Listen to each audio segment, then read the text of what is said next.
She proved to be such a nuisance, always obstructing my path, right up until the bitter end. My husband spat out those words. It made me question if he was truly human at all. He was insufferable, not only as a parent, but as a person. "I'm sorry. I will avenge you," I declared, standing before the funeral attendees, reading the letter left by my daughter. As I read, my husband's face turned ashen. "What the hell do you think you're doing?" My father-in-law's angry voice echoed. The revenge was about to commence. "My name is Elma, a 40-year-old housewife. I've been married to Carl for 15 years. We met in high school, becoming classmates in our sophomore year. We started talking after becoming desk mates and grew closer while working together on a school festival project. After the festival ended, he confessed, and we started dating. We continued dating through college. Carl moved out on his own, so I often visited his apartment. After graduation, we both started working and got busy, but we still made time for dates and meals out. Once we both started earning more, we enjoyed traveling during our holidays. I cherished those trips we took while dating. 3 years into our working lives, we decided to get married. We had saved enough for a wedding and had settled into our jobs, so it felt like the right time. Since we had dated since high school, we already knew each other's families, which made meeting the parents and house visits go smoothly. Many people attended our wedding, including our high school classmates, celebrating our union. Afterward, we started our married life, which was full of joy. Even though we'd been together for over 8 years since high school, we felt fresh and excited in our married life. It felt real when my last name changed to his. We were having a smooth marriage. 3 years later, our daughter Rosa was born. "Wow, she looks like an angel, so cute," Carl exclaimed, holding our newborn daughter. "I'll work my butt off to protect our family," he declared. "Thank you, be our rock," I replied. "You can count on me," he assured confidently. With a new member to protect, my husband seemed larger than life and very reliable. After giving birth, I worked part-time in his company.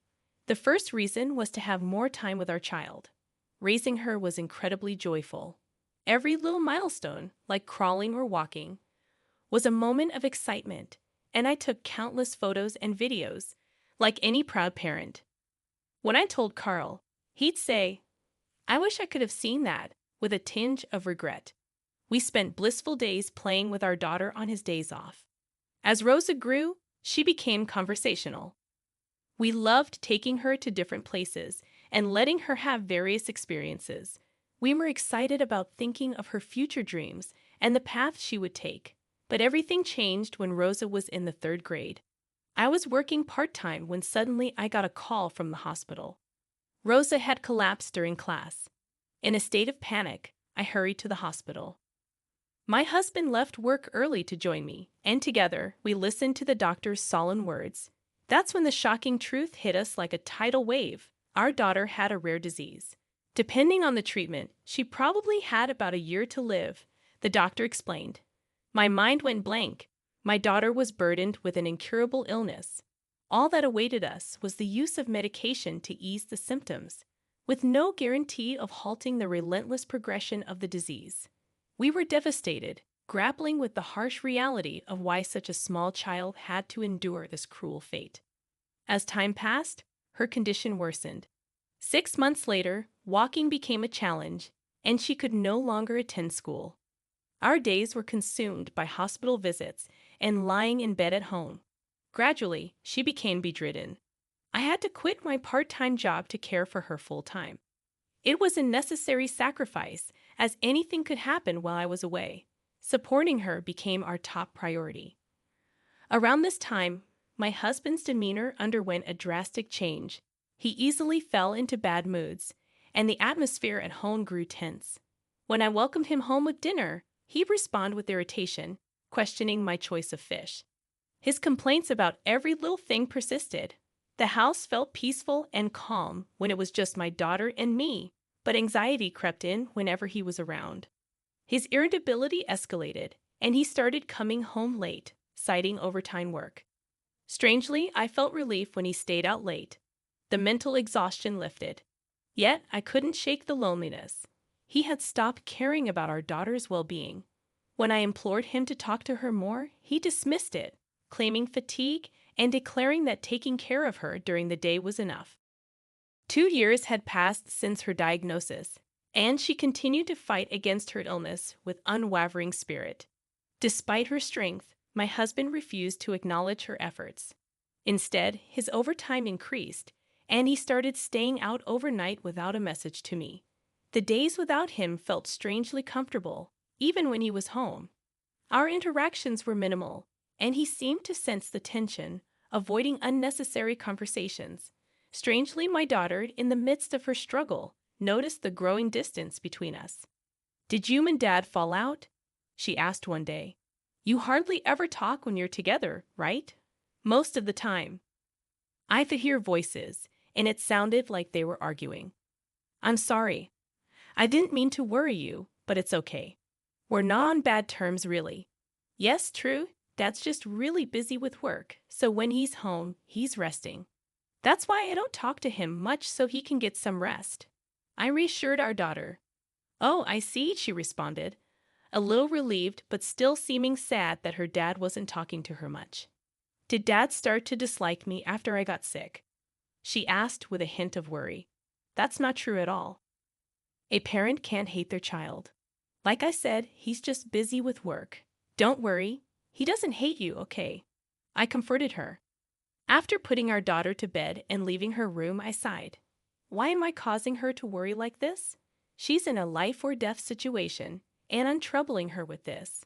Gathering my courage, I spoke to my husband when he came home.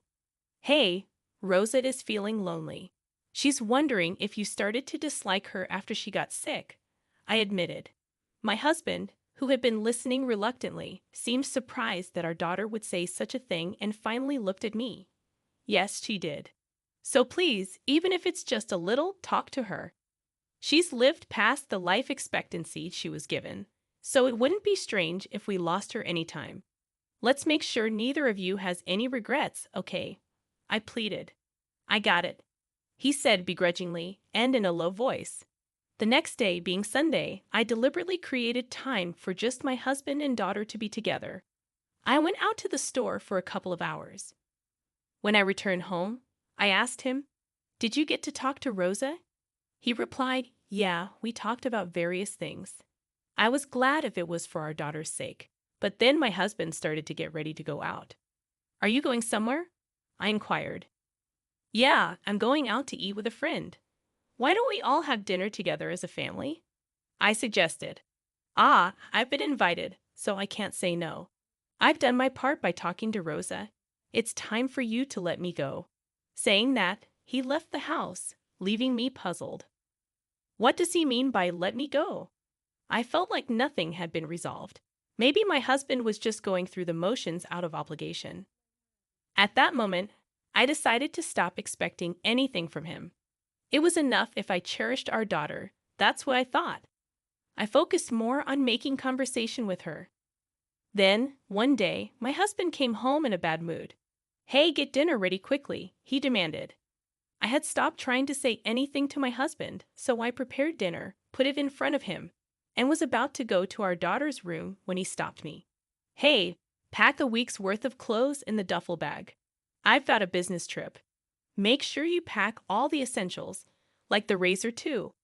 After saying that, he went to take a bath without even clearing his dishes. Why do I have to do this? But surely if the bag wasn't packed by the time he got out of the bath, he would get pretty mad, and if he raised his voice, it would worry our daughter. If she woke up, I sighed and went into his room to pack the clothes into the duffel bag. Well, it's a relief. He'll be gone on a business trip for a week. With him gone, I can relax. I packed the bag and left it in his room.